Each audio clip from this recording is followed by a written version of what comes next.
എല്ലാവർക്കും നമസ്കാരം. ഇന്ന് നമ്മളിവിടെ ഉണ്ടാക്കാൻ പോകുന്നത് നല്ലൊരു സമ്മന്തിയാണ്, നാടൻ സമ്മന്തി. ഇതുപോലൊന്ന് നമ്മൾക്ക് ചെയ്ത് നോക്കാം. ഒരു 15ഓളം വറ്റൽമുളക് എടുത്തിട്ടുണ്ട്. അത് നമ്മൾ ഇതുപോലൊന്ന് വറുത്തെടുക്കണം. ഇരുമ്പ് നല്ലത്. നമ്മൾക്ക് ഇതുപോലെ വറുത്തെടുക്കാനായിട്ട് എണ്ണയൊന്നും ഇല്ലാണ്ടാണ് വറുത്തെടുക്കുന്നത്. നമ്മൾ പണ്ടൊക്കെ അമ്മമാർ അടുപ്പിലാണ് നമ്മൾക്ക് മുളക് ചുട്ട് സമ്മന്തി അയക്കുന്നത്. ആ സമ്മന്തി തന്നെയാണ് നമ്മളിവിടെ ഉണ്ടാക്കുന്നത്. ഇതിലേക്കായി നമ്മൾക്ക് നല്ല ഒരു പിടി ചെറിയുള്ളിയാണ്, സവാള ഉപയോഗിക്കേണ്ട.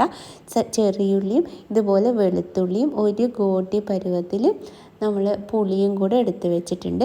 ആദ്യം നമ്മൾക്ക് മിക്സിയിലേക്ക് മുളകും പാകത്തിന് ഉപ്പും ചേർത്ത് കുറച്ച് വെള്ളവും ചേർത്ത് അരച്ചെടുക്കണം. പാകത്തിന് വെള്ളം ചേർത്താൽ മതി. ആദ്യം മുളക് മാത്രമാണ് നമ്മൾ ചേർത്ത് അരയ്ക്കുന്നത്. ഉപ്പും ഈ ബാക്കിയുള്ള ഉള്ളികൾ ഇതിനൊപ്പം ചേർക്കേണ്ട, അത് കൂടുതൽ അരിഞ്ഞു പോകും. അതുകൊണ്ടാണ് ഇതുപോലൊരു പരുവത്തിലായി നമ്മൾക്ക് അരയ്ക്കാം. അതിനുശേഷം നമ്മൾക്കതിലേക്ക് പുളിയും വെളുത്തുള്ളിയും, ചെറിയുള്ളിയാണ്, സവാളയല്ല. ചെറിയുള്ളി ചേർക്കുമ്പോഴേ ടേസ്റ്റ് കിട്ടുകയുള്ളൂ. ഈ ചെറിയുള്ളിയും കൂടെ ചേർത്ത് നമ്മൾക്ക് ഒന്ന് മിക്സിയിൽ അരച്ചെടുക്കുക.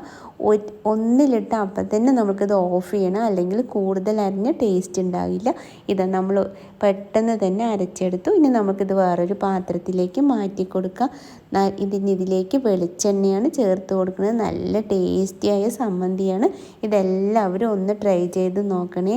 അത്രയും ടേസ്റ്റാണ്. നമ്മൾക്ക് ചോറ് കഴിക്കാനൊക്കെ പറ്റിയ നല്ലൊരു സമ്മന്തിയാണ്.